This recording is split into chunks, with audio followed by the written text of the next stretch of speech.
it's Sunday once again, and welcome back to Bldg's channel.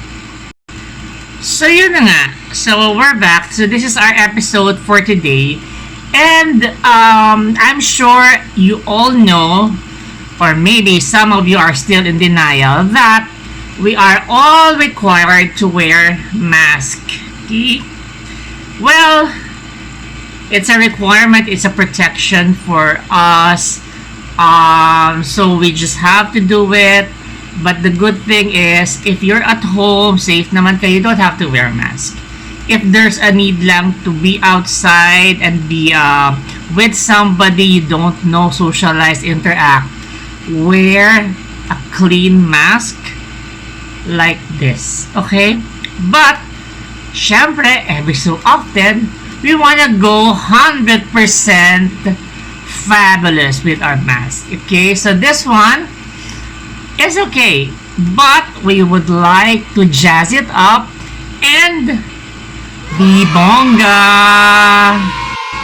Alright, so just before we start with our DIY project for today, shout out to my friends who gave mask to me, my friend from China, my friends from BGC, my friends from Tivoli Gardens, and my friend from the kanto of my village, my lady friend. Alright, so if you notice, my friends are the dearest, kasi nowadays is very hard to buy or look for masks, and it's really a necessity for us nowadays. So since they have surplus, they ba tawag doon, they grabbed or moved the mask to me, and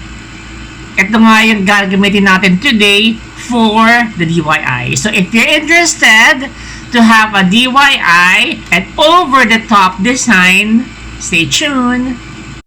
Alright, so for our materials today, very basic naman siya. These are the things na nakikita nyo sa mga tabi-tabi ng bahay nyo, right? Sa gilid-gilid na nakatago. So, of course, you have the mask, clean mask, that you intend to use outside para at least magamit nyo siya na kakaiba itsura nyo. Alright, and then I have this mga stick-on glitters, like this one is a gem, a diamond, and this is a black camelaric. Ayan, so there. We'll stick this para naman hindi siya ganon ka-plain. Simple lang, diba? Akala nyo. And we'll design it na para tayong, sino nga yun? Yung kalaban sa, nakalimutan ko. I forgot. Character yun sa ano eh. Kalaban ni Destro sa, I don't know. Research ko muna.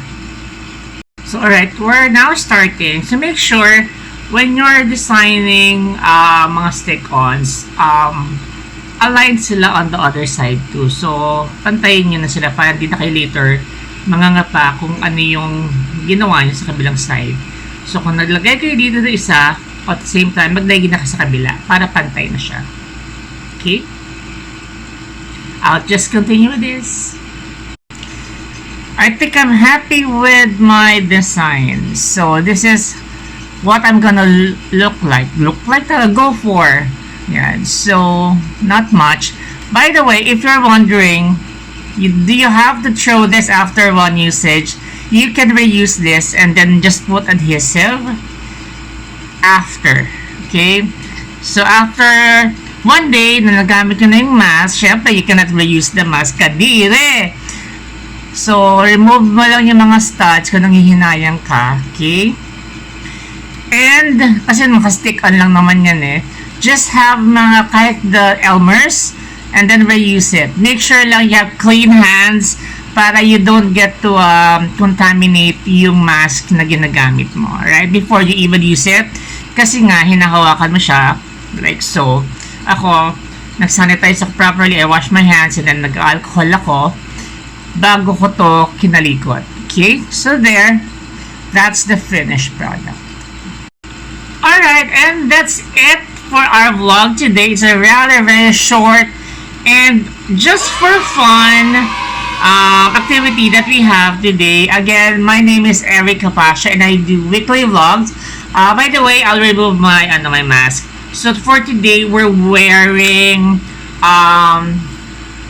the tint of Vice Cosmetics, okay? Kasi nasa bahay lang naman tayo, okay? And then, we're using EOS Lip Balm and simply powder of the Bldg. Okay, very basic. And of course, for skincare, Elta MD. Okay, so those are the things we're wearing today for skincare and makeup. Again, my name is Eric Capacia and I do weekly vlogs. So if you have not subscribed to my channel, please click on the subscribe button below.